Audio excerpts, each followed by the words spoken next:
Welcome to this Dialogue Extra. I'm Marcia Franklin. In 2014, I talked with Representative John Lewis of Georgia at the Sun Valley Writers Conference. The last of the so-called Big Six leaders of the civil rights movement, Lewis had embarked on a new adventure, the writing of a trilogy of comic books about his life called March. The first book in the series had hit #1 on the New York Times bestsellers list. Now, the person with the idea for the series was Andrew Aydin, a young staffer for Lewis and a comic book fan. I found his own story compelling, so we sat down for this interview. So tell me how this idea came to you for this comic book with the congressman. I was serving as his press secretary on his 2008 re-election campaign. And one of the things when you work with him is you see him tell these stories to young people. And you see the way they react. And the way it inspires them, it pushes them to do new things and to look at things in a different way. And so it was coming down to the end of the campaign, and I'm a pretty big comic book fan. And people were talking about what they were going to do after the campaign was over, and they said the usual things. I'm going to go to the beach, I'm going to go see my parents. And I said, I'm going to go to a comic book convention. And Congressman said, there was a comic book during the movement. It was incredibly influential. And it was called Martin Luther King and the Montgomery Story. And So don't beat up on this guy. Yeah. Don't laugh at him, right? Right. And, you see those two pieces, and it's almost, right there. I mean, Congressman Lewis was a part of so many pivotal moments of direct action during the civil rights movement. Stories that are often forgotten today. And when they're told, people look at their history in a whole new way. And so I just started asking. I was 24 years old. I didn't know any better. And I said, Congressman, why don't you write a comic book? And finally he said, I will, but only if you write it with me. What an amazing experience for you to have that occur. You weren't a writer before, right? Well, I had written, radio ads and print ads, but I'd never written a book before, for sure. And especially, the congressman was my congressman since I was 3 years old. I grew up hearing these stories, hearing about his bravery and learning about the civil rights movement in Atlanta.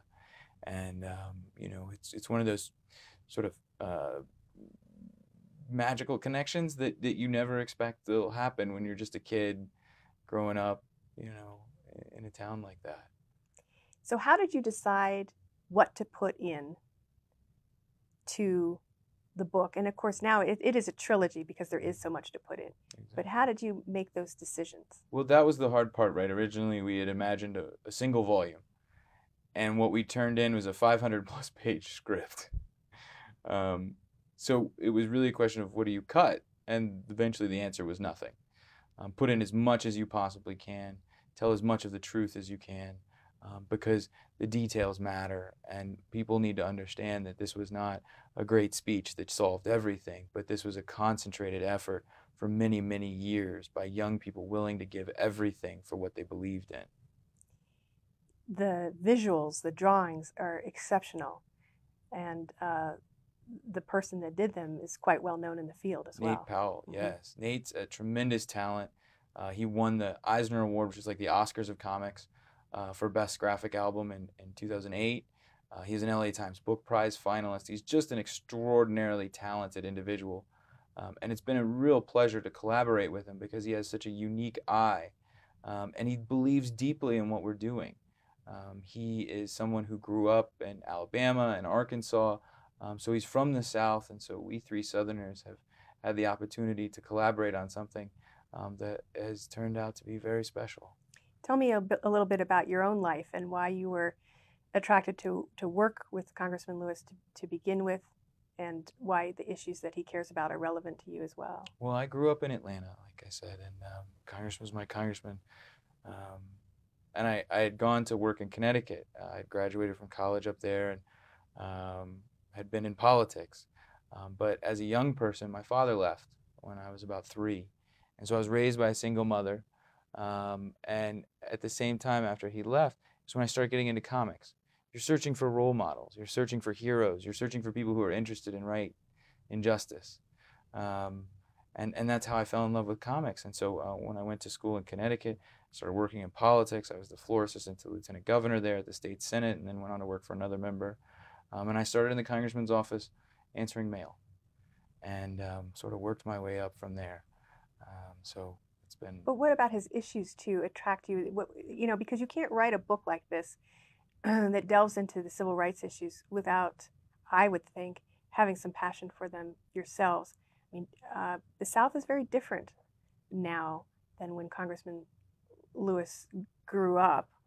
It is and it isn't. Is it? Okay. As I said, my mother raised me, and when you see in even the 80s, the way they treated a single mother, I'll never forget going to, I think it was a property tax commission, and they raised her property taxes, and she had this little teeny house, and it was all we had. And my mother goes there to appeal it because she couldn't afford it. She's working a job. She's got her son in public school. She's trying to do it, and they just totally blew her off, ignored her, and asked, what are you doing here, little lady, and all this sort of denigrating language. And I was maybe 5 or 6 years old, and I just started shouting, "That's not right. That's not fair." Only coming to realize that that's the same motto the congressman has lived his life by so much. So I was exposed to this at a very early age. It's amazing when we think of civil rights issues. This is something that encompasses income, it encompasses gender, sexual orientation. And so I was sensitized to them at a very, very early age, and it stayed with me my whole life. When I went to college, I was an activist, or as some call me, a rabble-rouser. I worked on a clean car issue because child asthma is the #1 reason children miss school. And so if you want children to do better and have a better education, you first need them to go to school. Well, I was in Connecticut, and this is a place that's very dependent on cars, and the air is very poor. So if you want to fix that child asthma rate, you have to start by making the air cleaner, and you start by making the cars cleaner. And so we passed that bill, and I was the 19-year-old campaign manager for that. And so these have always been issues that in various forms have been very important to me. And so to work with the congressman, it gives you such a broader range of opportunities to explore correcting injustice, righting wrongs. Every day we go to work in the congressional office is another opportunity to make the world just a little bit better, or to stop, in some cases, all too often, a slide backwards. Now, when I talked with the congressman, I mentioned that the book does not shy away from certain issues, certain words, the N-word. Was that important to you as well, to hit certain issues head on in a graphic form? Absolutely. People don't know this truth today in many cases. My generation doesn't know the truth of the brutality, of the disrespect that was so often accepted as universal behavior in many places. And so when it came time to make those decisions, the answer was always very simple. It was tell it like it was. Make it plain. Show them what this life was, so that they can understand where we came from, so that these young people, these readers, these people who are not so young, who maybe have forgotten this period of time, can come to understand and remember the challenges, the disrespect, the brutality, the suffering, and all that was given to right those wrongs. Is your generation the generation that you were hoping to reach with this book, with this trilogy, with this format, or others as well? I think it's not just my generation, but certainly my generation who've grown up with social media. I think we've become somewhat complacent. We're satisfied to click like, and we're satisfied to retweet and consider that our full measure of devotion that we can offer. When in fact, we need to be using these tools to organize, to put our bodies on the line, to once again show our commitment to what we believe in, not simply by taking indirect action, but by taking direct action. And then, hopefully, these graphic novels will stand beyond simply my generation, but will extend to subsequent generations who will continue to learn these lessons and continue to understand nonviolence as a vital and important tool, and hopefully as a way of living their life. Because if they do, then this world is going to be a more peaceful and just place to live in. As part of this, you reissued the original comic book from the late 50s, that was the Montgomery story, Martin Luther King Yeah. Jr. and the Montgomery story. How important was that to have those dovetailed together? Because you can't go online and purchase them together. Right. It was very important, particularly to me, because after the congressman told me about that comic, I went in an exercise of masochism. I was going to grad school at night while we were writing March. And a little bit of an overachiever, or super nerd, as some people say. So I wrote my grad school thesis about that comic book, and it was one of the first definitive histories written. My thesis advisor at Georgetown certainly gave me an odd look when I first suggested writing it on a comic book, but after a while, after I explained it, she thought it was absolutely vital that I continue this research. And so that thesis then ended up becoming an article that we published in a newspaper in Atlanta when we first released March, and it showed people that this had been done before, and then everybody started asking. Colbert had it on the big screen when the congressman went on, and to bring it back into print then seemed like the inevitable next step, and I think it serves as a very important stepping stone into this history. In a sense, that's the first chapter, and March is the next chapter. Was it hard to republish? Was it hard to find the original to? No, the hardest part is actually figuring out who drew it. Nobody knows who the artist is. We figured out who the writer was. It was a collaboration by Benton Resnick and Alfred Hassler. But the Fellowship of Reconciliation, the organization that originally published it, was more than happy to bring back a new printing and to work with us to get it out there, put it on Amazon, put it in comic book stores.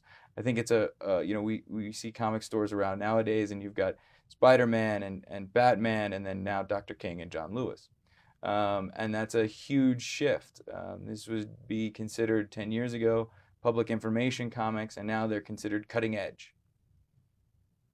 And you went to Comic-Con? Yes. San Diego? It was pretty amazing. I understand from reading reviews of that the congressman and you were kind of mobbed. You were popular. It was apparently somewhat over 100 people camped out to see the panel, which, I'd been going to comics as a fan, so this was my first time ever going to a comic convention as a creator, and I'll never forget seeing that line of people just waiting and then cheering when we got there, and it was unreal. I finally got to make my comic book jokes to people, and they laughed, and then the most meaningful moment was when the teachers got up and they started asking questions, and they never got to their question because they were crying, saying to the congressman and to us that this is something they needed.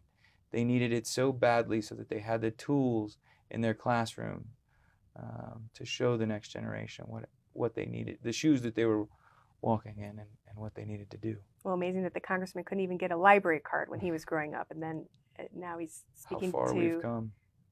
American Library Association and of course getting a library card eventually given to him. They were generous enough to award us the Coretta Scott King Author Honor, and to go speak to those librarians. They're such an enthusiastic bunch. It's really wonderful to see them. It hit #1 though when it came out on the bestsellers list. It did, and it stayed there for several weeks. Yeah. I just can't imagine. I mean, how old are you now?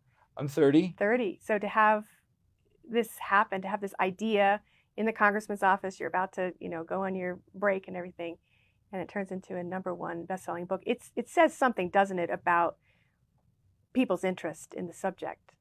Absolutely. I mean, I think we're ripe. People are frustrated. People want to do something, and they want to know how it was done before. And so I think that partially drove the interest. I think there's also a lesson in this about sticking to your guns and doing what you believed in. If folks are laughing at you, it probably means you're doing something right. And, the courage to see outside of the box, as Congressman Lewis has his whole life, and to embrace new ideas. Sometimes to embrace reinvented ideas that perhaps have been done before, but to follow your dreams. I mean, when we started this, I had no idea. It was just an idea. We worked on it for 5 years before it was released. And then I'll never forget when we found out it was going to be #1, the congressman and I hugged, and we both cried a little bit. And it was just one of those moments in your life you only hope that you get to live. and I'll always treasure that time. Do any of the proceeds go towards certain causes, or? Well, that's something we're definitely looking at. I mean, this is the thing where there's so many people involved, and it's getting to be something far beyond where we ever thought it would go. And so, you know, we've got the funds from the Martin Luther King comic going back to the fellowship so that they can continue. That's what I wondered about. So it is going back. Yeah, and they're very active still. I think it's one of those organizations that people think of in the previous context, but Kristen Stoneking was one of the folks who helped organize the UC Davis protests. She's the new executive director. And remember, that was where they were maced so savagely. And now you've got them re-engaging on a national level. And, you know, they sort of joked that this was the biggest fundraiser they'd had since we released this comic book. But that's because nobody's investing in peace activities. And hopefully this changes that conversation and shows people that those activities pay dividends. And sometimes those dividends are 50 years later. You just don't know where they'll show up. And finally, any other formats that it could appear in? What, you know, I mean, animated or I don't know. We'll see. Maybe we'll have something to say about this in the future. I think it's, you know, it's certainly something people have asked a lot about and people are considering, and we don't have anything to announce just yet. But I think there may be some news sometime in the future. Well, what an experience for you. What an amazing experience for you. It's been amazing. To be part of that trajectory. Yes. So thank you so much for giving us some more insight into how the comic book came about and what might be next. Well, thank you for having me. Appreciate it. You've been listening to Andrew Aydin, a staffer for Representative John Lewis of Georgia, a longtime civil rights leader. Aydin's the co-author with Lewis of a comic book trilogy about Lewis's life called March. We spoke at the Sun Valley Writers Conference in 2014. For more information, including a link to the interview I did with Representative Lewis, check out the Dialogue website. Just go to idahoptv.org and click on Dialogue. For Dialogue, I'm Marsha Franklin. Thanks for watching.